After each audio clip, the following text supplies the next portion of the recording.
Madame, Monsieur, bonsoir. Nous sommes le 2 juillet, soit J-8 avant la levée annoncée de l'état d'urgence sanitaire dans notre pays. Arrêt ce soir sur le secteur de la pêche, les impacts de la crise sur les entreprises de pêche particulièrement hauturières. Saad Tazi, directeur général de l'association professionnelle des armateurs de la pêche hauturière, nous détaillera les difficultés actuelles ainsi que les projections d'avenir pour la filière. En seconde partie de Questions Éco, cap sur les cliniques privées, souvent critiquées et pointées du doigt par rapport à certaines de leurs pratiques. Ces institutions crient aujourd'hui leur détresse. Selon l'Association nationale des cliniques privées, les pertes s'élèveraient à 1 milliard de dirhams, car dans certaines villes, toujours selon la même association, les chiffres d'affaires des cliniques privées se sont effondrés jusqu'à 85% ces derniers mois. Nous recevons justement ce soir le président de l'Association des cliniques privées, professeur Redouane Semlali. Merci de rester avec nous.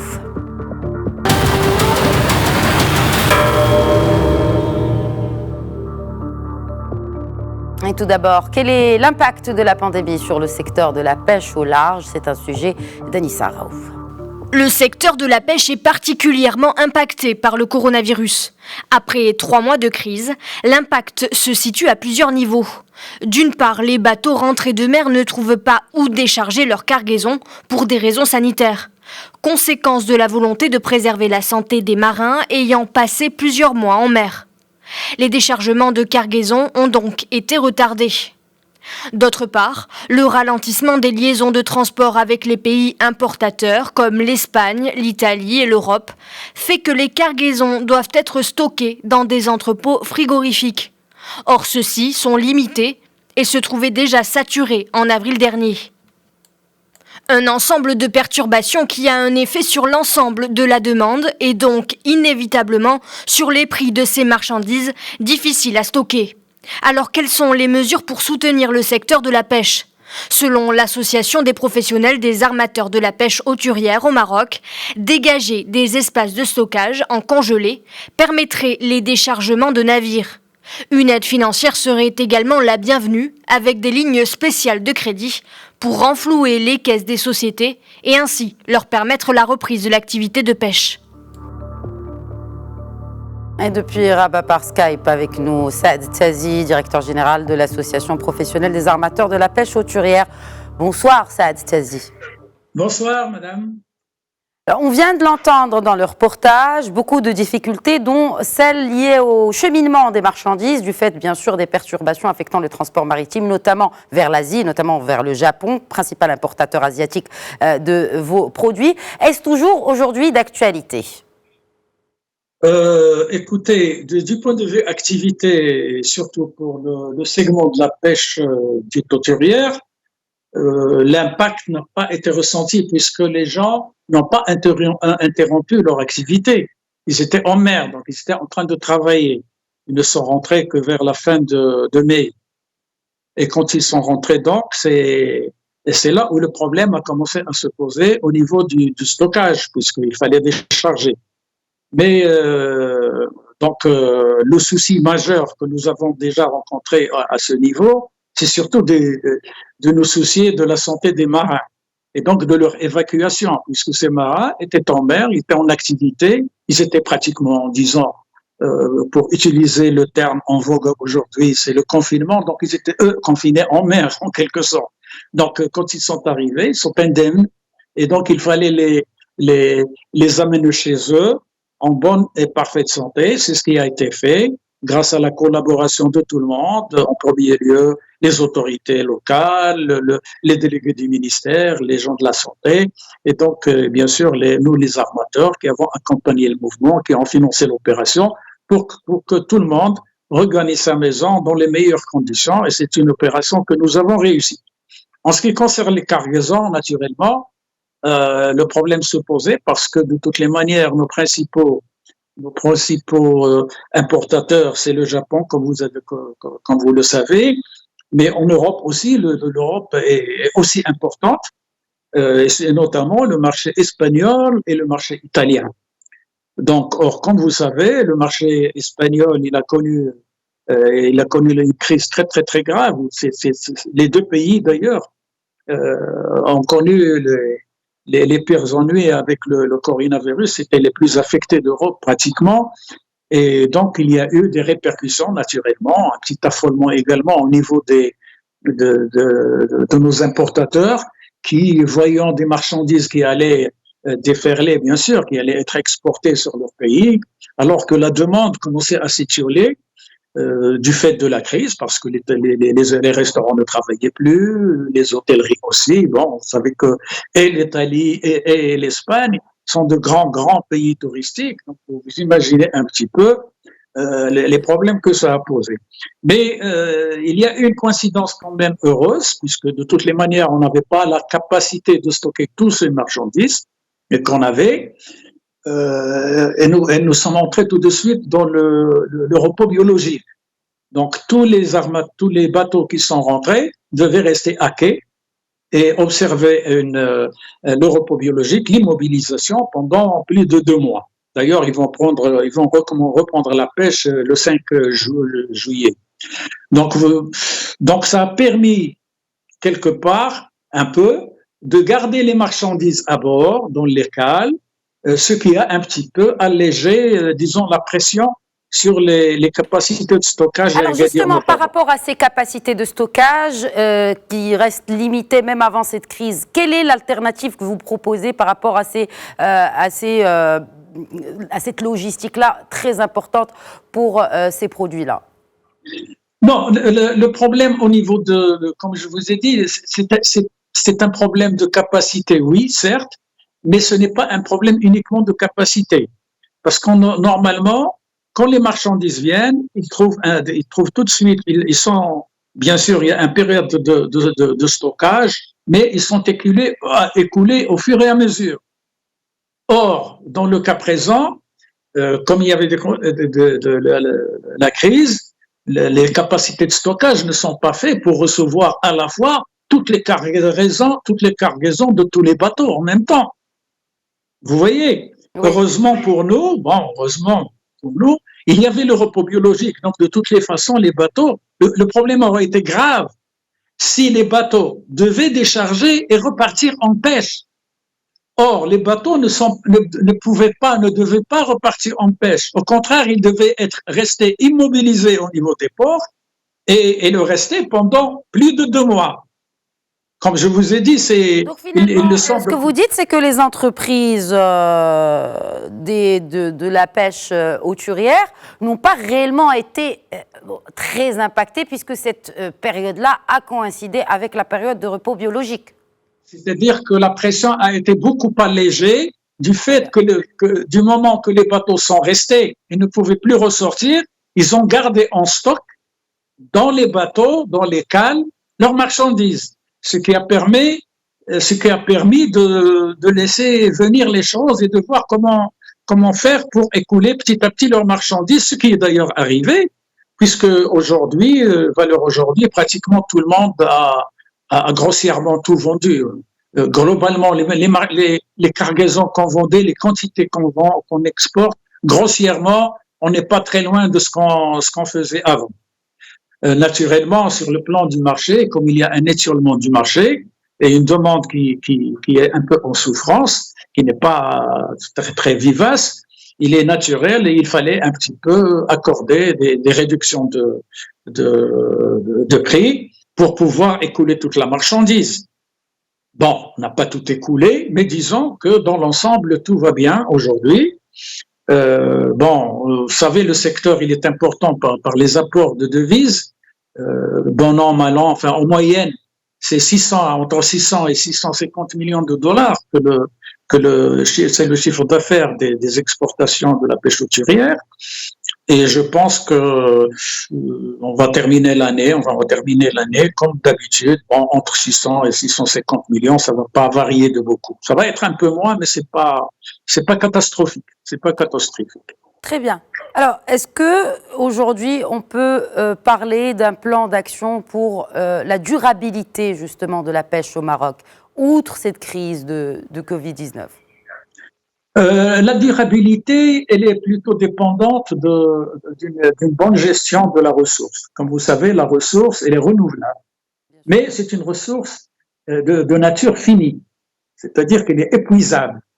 Et par conséquent, c'est le calibrage entre les capacités de pêche et les possibilités de pêche offertes par les stocks qu'il faut réussir à avoir. Et cet équilibre, il n'est possible que si on maîtrise un petit peu la puissance de pêche, pour parler plus franchement, les capacités de pêche doivent être d'un certain niveau pour ne pas compromettre le stock et donc ses capacités de renouvellement. Aujourd'hui, il faut avouer qu'au niveau du ministère et de la politique d'Eliadjis, pratiquement tous les pêcheries aujourd'hui ont des plans d'aménagement de la ressource, c'est-à-dire des plans qui planifient l'effort de ce qu'on appelle l'effort de pêche, c'est-à-dire la capacité de pêche, et qui font les conditions de pêche, c'est-à-dire les conditions de pêcher en matière de zonage, en matière d'engins de pêche, etc., de manière à préserver ce fonds, cette base de ressources qui peut permettre le renouvellement des stocks. Et je crois que ça, c'est un grand acquis pour les pêcheries marocaines d'une manière générale. Je vous signale que, entre parenthèses, que la pêche hauturière a été le premier, a bénéficié du premier plan d'aménagement de la ressource. C'était le premier, il y a déjà maintenant 17 ans, le plan de l'aménagement de la ressource paupière pour les céphalopodes. Très bien. Si vous le permettez, Saad Chazine, nous allons prendre les questions des internautes à présent. Toute la première qui dit, est-ce qu'il est possible d'envisager ou de considérer que la période de confinement a été bénéfique pour renforcer le stock halieutique ? Bénéfique, vous savez, le poisson, quand on va pêcher la ressource et la préservation de la ressource, elle est faite pour l'homme, pour les besoins de l'homme, pour les besoins nourriciers et pour les besoins économiques. D'abord, donc ce n'est pas une fin en soi. L'essentiel, c'est de prendre juste la quantité de poissons qu'il faut pour ne pas obérer ou compromettre le cycle de renouvellement de cette ressource. Mais la finalité, c'est l'homme, c'est les besoins de l'homme, c'est la satisfaction nourricière et économique de l'homme. C'est ça la finalité. La préservation n'est qu'un moyen, ce n'est pas une finalité en soi. Mais l'équilibre est nécessaire parce qu'on a assisté, à cause d'une expansion démesurée de l'effort de pêche. Ce qu'on appelle l'effort de pêche, c'est les capacités de pêche qu'on peut mesurer en nombre de bateaux, surtout. Quand il y a trop de bateaux par rapport aux poissons qu'il y a une disproportion, il y a des dysfonctionnements, et surtout, on compromet le cycle. On a assisté à ça partout pratiquement dans plusieurs pays dans le monde, à des effondrements spectaculaires de pêcheries, parce qu'on n'a pas eu cette observation entre la capacité, la puissance de pêche et les possibilités que peut permettre la capture. Parfait. Alors, deuxième question, elle est plutôt par rapport justement à cette question de ressources nourricières. Donc, l'internaute se demande si une baisse des prix peut aider à reconquérir le marché intérieur et atténuer les effets de la crise du secteur de la pêche hauturière. Oui, dans une certaine mesure, pour une certaine petite part, mais parce que le gros du morceau, c'est surtout la pêche côtière c'est le poisson frais. Le Maroc est un marché de poisson frais surtout. Vous voyez, pas un poisson congelé. Deuxièmement, les espèces de la pêche hauturière, en général, c'est des espèces très particulières. C'est le poulpe, le calmar, la sèche. Donc, d'abord, c'est du poisson, disons, d'une valeur marchande très, très élevée à l'étranger. Mais c'est un poisson qui est d'une valeur aussi élevée à l'intérieur, mais qui n'est pas de toutes les façons très, très, très répandu dans le style de consommation des Marocains. Mais il peut contribuer parce qu'il y a une partie de poisson, de ce qu'on appelle le poisson à écailles, qui est capturé en même temps que le poisson qui remonte dans les filets, et en même temps que le poisson qui est ciblé par la pêche hauturière, et qui peut, bien sûr, qui est écoulé d'ailleurs sur le marché local à des prix. Bien sûr, le poisson congelé, il est un peu moins cher.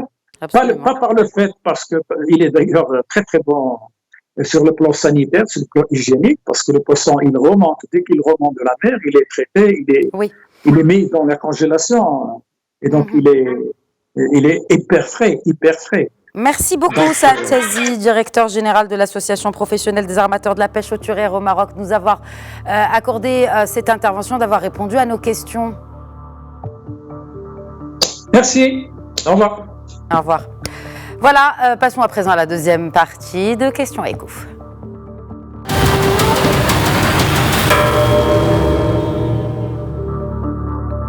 Retour sur le rôle des cliniques privées dans la prise en charge des patients atteints de Covid-19 avec Anissa Raouf. Elles ont été en première ligne dans la lutte contre le coronavirus. Mobilisées pour désengorger les hôpitaux publics, les cliniques ont connu des baisses importantes de leur chiffre d'affaires, allant de 60 à 85%. En 2 mois, les pertes en matière de remboursement s'élèvent pratiquement à 1 milliard de dirhams selon la CNSS. Des dispositions fiscales comme le report des échéances ont été prises, mais elles ont été jugées insuffisantes par les professionnels du secteur. Les cliniques se sont révélées être un maillon essentiel dans la lutte contre le coronavirus dès le début de la crise. Et pour anticiper la dégradation des capacités respiratoires en raison du Covid-19, l'Association nationale des cliniques privées a mis à la disposition des délégations régionales et du ministère de la Santé 100 respirateurs installés dans les structures hospitalières et renforcé le nombre de médecins anesthésistes. Alors, quelles mesures pour aider ce secteur essentiel et fragile financièrement ? C'est là aujourd'hui la grande préoccupation des gestionnaires des cliniques privées. C'est une question parmi d'autres que nous allons poser à notre invité, que nous joignons tout de suite par Skype depuis Casablanca, professeur Redouane Semlali. Bonsoir. Bonsoir.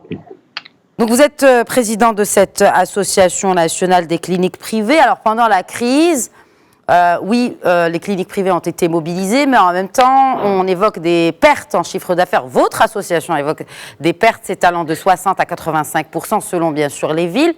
Alors, du coup, la situation s'est-elle améliorée depuis la levée du confinement, notamment dans certaines zones ? Bon, j'ai eu des échos ces dernières semaines de l'activité, aussi bien dans les grandes régions que dans les petites régions, qui est en train de reprendre sa voie normale, et pour vous annoncer que l'épidémie est en train de prendre une bonne tournure. Aujourd'hui même, on a récupéré nos respirateurs pour continuer dans le reportage. Aujourd'hui, je pense qu'il y avait plus important que les pertes financières. C'est d'abord le confinement des maladies, parce qu'on a confiné des citoyens, mais on a confiné aussi des citoyens qui étaient malades et qui étaient menacés de maladies chroniques. Et croyez-moi, ces derniers jours, on est en train de voir et d'assister à l'arrivée de ces malades qui sont dans un état qui est quand même de pathologique avancé.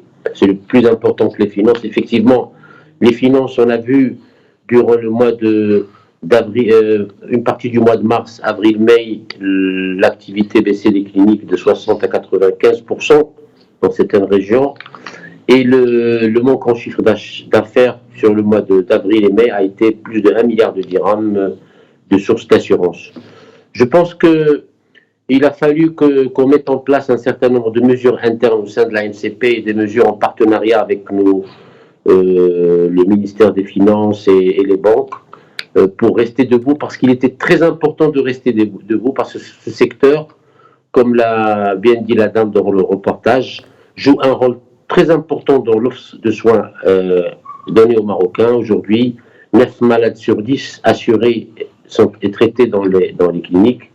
60% de la population globale fait appel aux services des cliniques, et 70% des nouvelles technologies au Maroc très avancées se trouvent dans le secteur privé. Donc rester debout, ça a été notre souci. Aucune clinique n'a fermé, toutes les cliniques étaient ouvertes. Les mesures de protection sanitaire ont été mises en place. Et moi, personnellement, j'ai été fier durant cette période d'être d'abord médecin et participer à cette action, d'être marocain et l'oracle au Maroc à travers le monde dans la lutte contre Covid. et d'appartenir à la communauté de présider la communauté des cliniques privées qui a montré une citoyenneté exemplaire. Et vous pensez que justement cette citoyenneté exemplaire que vous évoquez a joué en faveur du regain de confiance du citoyen envers les cliniques privées? Vous savez, le citoyen n'a jamais perdu confiance. Je vous ai donné des chiffres. 9 malades sur 10 assurés. Les réactions sur les réseaux sociaux, bien sûr, souvent, il y a des polémiques par rapport aux cliniques privées. Il y a toujours des mécontents, mais c'est une minorité. Écoutez, nous disposons d'enquêtes de satisfaction au sein de certaines cliniques. On peut vous les montrer. Je peux vous dire que nos malades sont très satisfaits. Et aujourd'hui, je lance un défi à quiconque de venir faire un scanner et ne pas le faire le même jour, de venir faire une IRM, de ne pas la faire le même jour, et de venir se faire opérer, de ne pas se faire opérer dans les 24 heures. Aujourd'hui, l'offre de soins du secteur libéral reste une offre de soins très valable. Elle vit des contraintes que tout le monde connaît. On est en train de travailler avec les pouvoirs publics pour les minimiser, mais de toutes les façons, tant que le malade paie de sa poche et qu'on n'a pas une couverture d'assurance maladie universelle et suffisante, qualitativement et quantitativement, il y aura des malades mécontents parce que ils auront à payer de leur poche et que chaque fois qu'on paye de sa poche, effectivement, on est mécontent. Alors, justement, vous avez parlé de cette collaboration avec les pouvoirs publics, vous avez parlé de cette couverture médicale unifiée et généralisée. Quelles sont les autres recommandations pour ce que vous appelez d'ailleurs un nouveau modèle pour la médecine privée au Maroc, une nouvelle gouvernance, sachant que le ministère se penche actuellement sur une stratégie après cette crise, en tout cas post-Covid-19, pour justement améliorer notre système de santé national. Et une feuille de route conjointe est en cours aussi, elle est prévue. Parlez-nous aussi davantage de vos plans, de l'avenir, et notamment de cette feuille de route.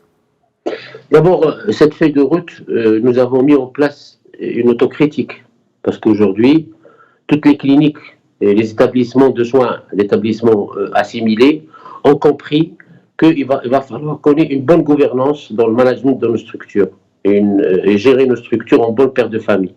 Parce que quand on est bien organisé, quand on fait des réserves, quand on analyse un peu le mode de gouvernance et qu'on le ficelle, les crises peuvent ne pas être aussi néfastes qu'ils l'ont été. Deuxièmement, nous, Marocains, tous les Marocains doivent faire confiance au génie marocain et à l'intelligence marocaine. Aujourd'hui, il y a 10 000 médecins à l'étranger, nous avons manqué de médecins, nous avons manqué de paramédical, il y a des slaouis, il y a des sommités qu'on a contraints à partir un jour, et ça c'est mauvais, il faut qu'on se pose la question comment ces sommités doivent revenir au Maroc. Aujourd'hui, comment résoudre la solution? La solution, on l'a toujours réclamée. C'est une approche multisectorielle. La santé, c'est l'affaire de tous les secteurs. D'abord de la santé. Nous avons toujours demandé le partenariat privé-public. Il faut le renforcer. Business model. Alors voilà, je vous arrête, je vous interromps, je me permets de vous interrompre, professeur Smlali. Quel est le business model de ce partenariat public-privé que vous évoquez tout de suite? Nous devons, à l'image des pays développés, avoir une seule santé. Privé, public, militaire, une seule santé. Et le malade doit aller se faire soigner là où il y a l'efficacité. Dans ce business model, aujourd'hui, à quoi ça sert de mettre un scanner dans des coins perdus alors qu'on n'a pas de radiologue? Nous avons des radiologues du secteur privé qui peuvent aller travailler et qui peuvent créer un partenariat avec les structures hospitalières dans ces services-là de radiologie et vice-versa. Ce partenariat doit se faire dans les deux sens. Dans ce business model de partenariat privé-public, il y a de la mutualisation des ressources, il y a de la coordination avec les pouvoirs publics.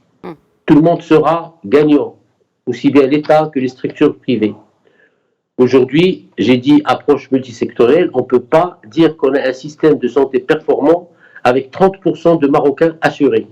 C'est insuffisant. Nous avons 70% de malades qui n'ont aucune couverture sociale. Aujourd'hui, on doit asseoir l'assurance maladie universelle et l'asseoir qualitativement et quantitativement. Aujourd'hui aussi, il va falloir qu'on fasse ce qu'ont fait des pays avant nous, la révolution numérique. La télémédecine, on n'a pas de médecin, on n'a pas de radiologue dans des coins perdus, on installe la télémédecine. Le dossier médical partagé, informatisé, la télésurveillance des patients, tout ça, ce sont des atouts qu'on doit commencer à utiliser et à mettre au profit des patients parce que cette épidémie Covid a montré les insuffisances du Maroc dans le monde du virtuel et du numérique. Tout ça, ce sont des mesures qu'on doit mettre en place ensemble avec l'État. Deuxièmement, aujourd'hui, Covid va partir, Inch'Allah, mais il faut qu'on se prépare pour que d'autres pandémies, comment ça se fait que la plupart de nos cliniques n'étaient pas équipées et n'étaient pas dans les normes de recevoir des malades en pandémie et en risque de contagion. Aujourd'hui, c'était uniquement quelques cliniques d'ailleurs qui se sont préparées pour recevoir ces patients. Ils l'ont bien fait parce que dans ces deux cliniques qui l'ont fait, il y a eu pratiquement sur 250 ou 300 malades, un seul décès. Ils l'ont bien fait. Pourquoi ne pas mettre en place des normes, je dirais entre parenthèses des normes Covid, dans des cliniques et préparer les structures pour recevoir aujourd'hui à 4-5 000 malades au Maroc, on a souffert de place. Donc pour se préparer à d'autres pandémies. Parfait. Merci beaucoup, professeur Redouane Semlali, président de l'Association nationale des cliniques privées, d'avoir répondu à nos questions. Merci à tous de nous avoir suivis. C'est la fin de Questions Écho. Je vous rappelle que vous pouvez encore une fois interagir avec nous via le hashtag Questions Écho sur les plateformes de réseaux sociaux. Je vous donne pour ma part rendez-vous demain soir à 21h, Inch'Allah, pour un nouvel épisode. D'ici là, restons vigilants et prenez bien soin de vous.